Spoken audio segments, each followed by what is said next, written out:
ये सभी साथी क्लास में फटाफट से जुड़ जाएंगे। बिहार डीएलएड एंट्रेंस एग्ज़ाम 2025 साथी, इस बार अगर आप लोगों को एग्ज़ाम अच्छे नंबर से क्वालिफाई करना है तो इस क्लास को आप लोग बिना स्किप किए हुए अंत तक देखेंगे, क्योंकि पिछले बार जब हम आप लोगों को तैयारी कराए थे और हर एक शिफ्ट में प्रश्न भर भर के जो सवाल पूछे गए थे, यहाँ से प्रश्न आपके एग्ज़ाम में इस बार भी देखने को मिलेंगे। तो सभी साथी अच्छे से एकदम क्लास को देखिए, अच्छे से आप लोग याद रखिएगा। पेपर में आपको यहाँ से साथी बिल्कुल 100% मिलेंगे, क्योंकि सारे सवाल आपके प्रीवियस ईयर का है। पिछले 5 से 6 वर्षों में जितने भी आपके परीक्षाएं हुए हैं प्रीवियस ईयर में, उन सारे सवालों का निचोड़ केमिस्ट्री हो गया, बायोलॉजी हो गया, आपका फिजिक्स हो गया, हिस्ट्री, पॉलिटी, ज्योग्राफी, इकोनॉमिक्स हो गया, पूरा का पूरा निचोड़ आज के क्लास में हम लोग देखने वाले हैं। तो चलिए क्लास में जुड़ जाइए आप लोग, क्लास को लाइक कर दीजिए फटाफट से।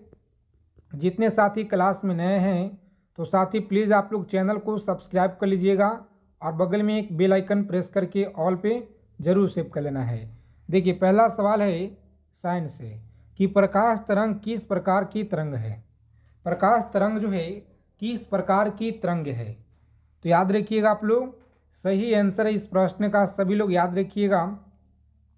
अनुप्रस्थ तरंग है, अनुदैर्ध्य है, उपयुक्त दोनों इनमें से कोई नहीं। तो अनुप्रस्थ तरंग आप लोग याद रखेंगे। जो भी साथी यहाँ पे ऑप्शन नंबर ए बता रहे हैं बिल्कुल राइट आंसर है जी। आगे देखेंगे अगला क्वेश्चन है, सभी साथी कमेंट करके बताइए आप लोग। न्यूटन का खोज किसने किया था। न्यूटन की खोज किसने की बताएंगे। तो याद रखेंगे चैडविक के द्वारा। सही आंसर है ऑप्शन नंबर बी, चैडविक के द्वारा, आप लोग याद रखिएगा। आगे देखेंगे पूछा गया सवाल है आपके डीएलएड एंट्रेंस एग्जाम में, जिस तत्व के परमाणु में 2 प्रोटॉन और 2 न्यूट्रॉन और 2 इलेक्ट्रॉन हो, उस तत्व का द्रव्यमान संख्या क्या होगा। चलिए बताएंगे आप लोग उस द्रव्यमान की संख्या क्या होगा। तो साथी याद रखेंगे 4 होता है, कितना 4 आप लोग याद रखेंगे, जो ऑप्शन नंबर डी में आपको दिया गया है राइट आंसर। चलिए सभी साथी क्लास को लाइक कर दीजिए और चैनल को सब्सक्राइब जरूर कर लीजिएगा। पीडीएफ के लिए कमेंट आप लोगों का बहुत ज़्यादा आता है जी, तो हम आगे आप लोगों को बताएंगे कि कहाँ से आप लोग पीडीएफ को ले सकते हैं। पॉजिट्रॉन की खोज किसने की थी बताइए।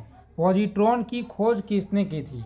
तो सही आंसर आप लोग याद रखेंगे, सी ऑप्शन रहेगा इस क्वेश्चन का राइट आंसर। एडम्स आप लोग याद रखेंगे।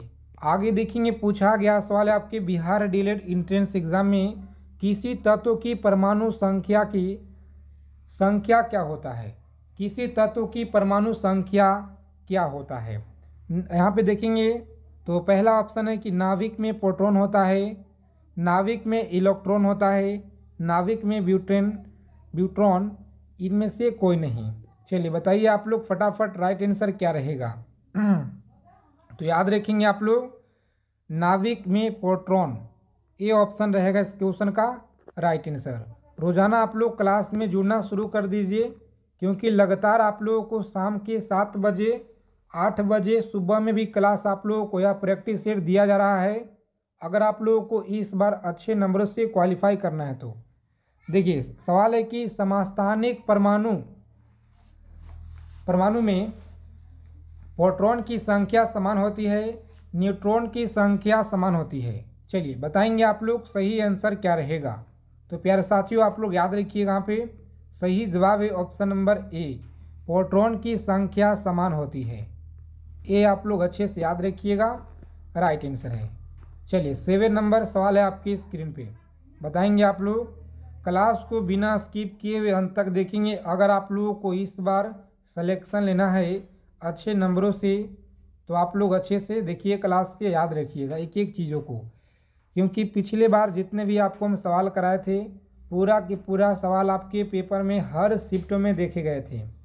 हाइड्रोजन, जो साथी तैयारी किए होंगे उनको पता होगा, हाइड्रोजन परमाणु के न्यूक्लियस में प्रोटॉन की संख्या ज्ञात करें। हाइड्रोजन परमाणु के न्यूक्लियस में प्रोटॉन की संख्या क्या होगा। तो प्यारे मित्रों आप लोग याद रखेंगे 1 होता है जी, कितना 1 आप लोग याद रखेंगे, सही उत्तर है। आगे देखेंगे कि निम्न में से अस्थायी कण कौन सा है। इलेक्ट्रॉन होगा, न्यूट्रॉन हो गया, अल्फा कण है, प्रोटॉन है। निम्न में से अस्थायी कण यहाँ पे कौन सा होगा, तो याद रखेंगे आप लोग न्यूट्रॉन। ऑप्शन नंबर बी आप लोग याद रखेंगे, यहाँ पे सही उत्तर है। आगे देखेंगे, पूछा गया सवाल है आपके परीक्षा में बिहार डीएलएड एंट्रेंस एग्जाम में कि प्रकाश किरण पुंज जो अत्यंत जो है दीक्षिक हो क्या कहलाती है। तो याद रखिएगा आप लोग 9 नंबर सवाल है आपकी स्क्रीन पे। लेसर आप लोग याद रखिएगा, लेसर किरणें कहलाती है। चलिए 10 नंबर सवाल है आपकी स्क्रीन पे, बताइए सभी साथी फटाफट राइट आंसर क्या रहेगा।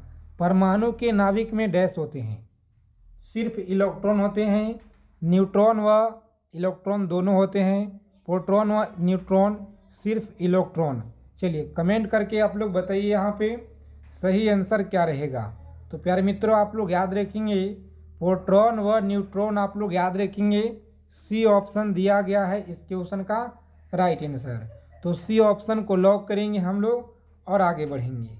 चलिए देखेंगे अगला क्वेश्चन पूछा गया है, सभी साथी कमेंट करके बताएंगे यहाँ पे।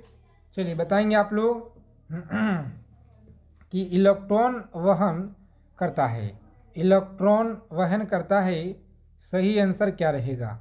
लगातार आपकी परीक्षा में प्रश्न पूछे गए हैं, एक यूनिट जो सी ऑप्शन में आपको दिया गया है यहाँ पे राइट आंसर। चलिए देखेंगे अगला क्वेश्चन पूछा गया है, सभी को याद रखना है। ऐसे दो तत्व जिसमें इलेक्ट्रॉनों की संख्या भिन्न भिन्न हो परंतु जिनकी द्रव्यमान संख्या समान हो वह क्या कहलाती है। बताएंगे वह क्या कहलाती है। तो याद रखिएगा आप लोग संभारिक आप लोग याद रखेंगे, बी ऑप्शन रहेगा इस क्वेश्चन का राइट आंसर। आगे देखेंगे पूछा गया सवाल है आपके परीक्षा में बिहार डीएलएड एंट्रेंस एग्जाम में किस तत्व के सर्वाधिक समस्थानिक होते हैं, किस तत्व के सर्वाधिक समस्थानिक होते हैं। तो प्यारे मित्रों आप लोग याद रखिएगा बी ऑप्शन रहेगा यहाँ पे राइट आंसर। पोलेनियम आप लोग याद रखिएगा, बी ऑप्शन को लॉक करेंगे और आगे बढ़ेंगे। चलिए आगे देखिए 14 नंबर सवाल है जो आपके परीक्षा में लगातार पूछे गए और हम लोग जितना हो सके कम समय में एकदम बेहतरीन शानदार प्रश्नों का रिवीजन करेंगे जो आप सभी के पेपर में सवाल देखने को मिलेंगे। यहीं से साथी चाहे आपका कोई सा भी शिफ्ट रहेगा, परीक्षा का डेट आप लोगों को पता होगा।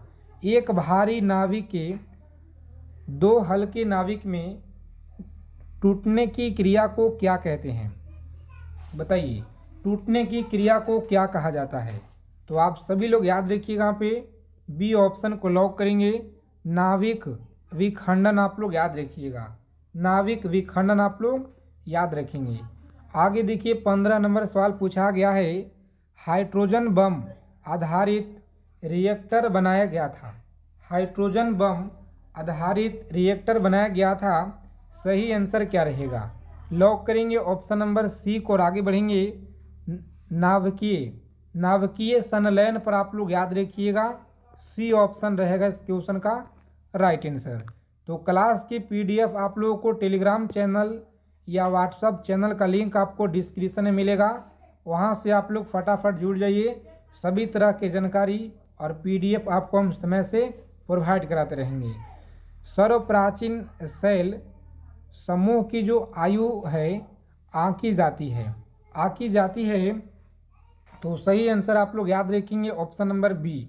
कौन सा है, बी ऑप्शन याद रखिएगा जी।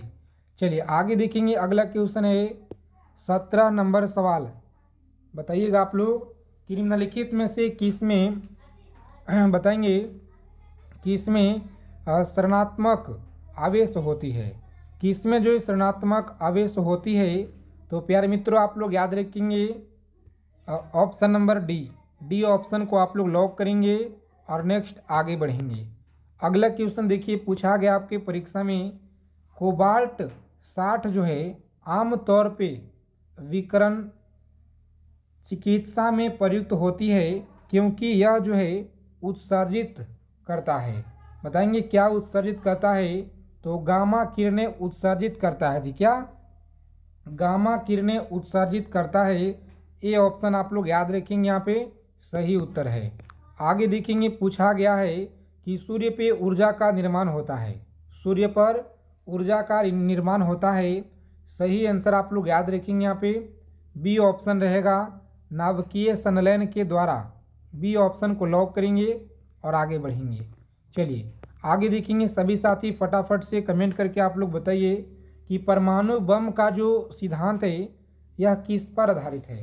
परमाणु बम का जो सिद्धांत है किस पर आधारित है, तो याद रखेंगे आप लोग नाभिकीय विखंडन, नाभिकीय विखंडन पर आधारित है परमाणु बम का सिद्धांत। आप लोग याद रखेंगे अच्छे से। चलिए बताएंगे आप लोग, 21 नंबर सवाल पूछा गया है। सभी साथी क्लास को अंत तक देखेंगे बिना स्किप किए हुए, और एक एक चीज़ों को आप लोग कॉपी पेन लेकर अच्छे से आप लोग लिख लीजिएगा, क्योंकि आपके पेपर में सवाल यहीं से मिलेंगे जी। चलिए, परमाणु बम में निम्न सिद्धांत कार्य करता है, परमाणु बम में निम्न सिद्धांत कार्य करता है। सही आंसर आप लोग याद रखिएगा, ऑप्शन नंबर नाभिकीय विखंडन, बी ऑप्शन रहेगा इस क्वेश्चन का राइट आंसर। चलिए आगे देखेंगे, पूछा गया है, बताएंगे कि परमाणु जिसमें प्रोटॉन की संख्या समान परंतु न्यूट्रॉनों की संख्या भिन्न भिन्न होती है, तो वह क्या कहलाती है। बताएंगे आप लोग वह क्या कहलाती है, तो ये ऑप्शन आप लोग याद रखेंगे, समस्थानिक कहलाती है। ठीक है, समस्थानिक आप लोग याद रखिएगा, बिल्कुल सही उत्तर है जी। ऐसे परमाणु जिनके परमाणु क्रमांक समान परंतु परमाणु द्रव्यमान जो है भिन्न भिन्न होते हैं, तो वह क्या कहलाते हैं। चलिए बताइए आप लोग वह क्या कहलाते हैं, तो समस्थानिक आप लोग याद रखिएगा, ये ऑप्शन रहेगा यहाँ पे राइट आंसर। आप लोग याद रखिएगा। देखिए 24 नंबर क्वेश्चन पूछा गया है जी आपके परीक्षा में, बताएंगे आप लोग सही आंसर क्या रहेगा कि सबसे पहला नाभिकीय रिएक्टर बनाया था। बताएंगे आप लोग सबसे पहला जो नाभिकीय रिएक्टर बनाया था न्यूटन के द्वारा, रदरफोर्ड के द्वारा। चलिए बताएंगे आप लोग, तो सी ऑप्शन आप लोग याद रखिएगा, यहाँ पे सही आंसर है। आगे देखेंगे, पूछा गया है कि रेडियो सक्रिय पदार्थ उत्सर्जित करता है। बताएंगे रेडियो सक्रिय पदार्थ उत्सर्जित करता है। सही आंसर आप लोग याद रखेंगे, यहाँ पे ऑप्शन नंबर डी, उपयुक्त तो सभी के सभी यहाँ पे आपका राइट आंसर दिए गए हैं। चलिए आगे देखेंगे, 26 नंबर सवाल है जो आपके परीक्षा में लगातार पूछे गए हैं। बिहार डीएलएड एंट्रेंस एग्ज़ाम के लिए सबसे बेस्ट यूट्यूब चैनल पर आप लोग हैं, तो इस चैनल को आप लोग सब्सक्राइब करके रखिए और समय समय से आप लोग प्रत्येक क्लास से जुड़िए अगर आपको सफलता पाना है तो। नाभिकीय रिएक्टर के निर्माण में निम्नलिखित में से कौन सा एक जो है अनिवार्य है। बताइए आप लोग कौन सा एक अनिवार्य है, तो बी ऑप्शन को आप लोग लॉक करेंगे यहाँ पे और आगे बढ़ेंगे। अगला प्रश्न देखेंगे, पूछा गया है नाभिकीय रिएक्टर में न्यूट्रॉन नियंत्रित के रूप में निम्नलिखित प्रयोग किया जाता है। बताएंगे प्रयोग किया जाता है। सही आंसर आप लोग याद रखेंगे, option number D, D option को लॉक करेंगे, कैडमियम या बोरॉन याद रखिएगा जी। चलिए देखिए 28 नंबर सवाल पूछा गया है, क्यूरी किसकी इकाई का नाम है। क्यूरी किसकी इकाई का नाम है, तो आप सभी लोग यहाँ पे याद रखिएगा, option number C, C option को लॉक करेंगे। रेडियो एक्टिविटी धार्मिकता आप लोग याद रखिएगा, परीक्षा में लगातार आपके पूछे गए हैं। अगला क्वेश्चन है, पूछा गया सवाल है कि रेडियो कार्बन ट्रेडिंग किसकी उम्र ज्ञात करने के लिए प्रयुक्त किया जाता है। किसकी उम्र ज्ञात करने के लिए प्रयुक्त किया जाता है, शिशु, चट्टानों, जीवाश्मों या ग्रहों का।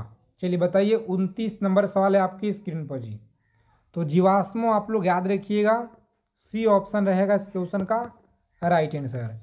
चलिए 30 नंबर सवाल आपकी स्क्रीन पे, बताइए आप लोग पृथ्वी की वायु का जो निर्धारण निम्न में से किस विधि के द्वारा किया जाता है? पृथ्वी की आयु का जो है निर्धारण निम्न में से किस विधि द्वारा किया जाता है? तो आप लोग याद रखेंगे यहाँ पे सी ऑप्शन को आप लोग लॉक कीजिए और आगे बढ़िए। चलिए देखेंगे अगला प्रश्न है कि कल्पकम के जो है फर्स्ट फ्रीडम टेस्ट रिएक्टर में निम्न में से कौन सा शीतलक के रूप में प्रयोग में लाया जाता है? भारी जल, समुद्र जल? तो याद रखेंगे गलित सोडियम ऑप्शन नंबर सी रहेगा राइट आंसर जी। चलिए देखेंगे अगला प्रश्न पूछा गया आपके परीक्षा में कि कुंजिल नलिका का जो प्रयोग है यह क्या उत्पन्न करने के लिए किया जाता है? तो सभी लोग याद रखेंगे ए ऑप्शन रहेगा इस क्वेश्चन का राइट आंसर। एक्स किरणें आप लोग याद रखिएगा।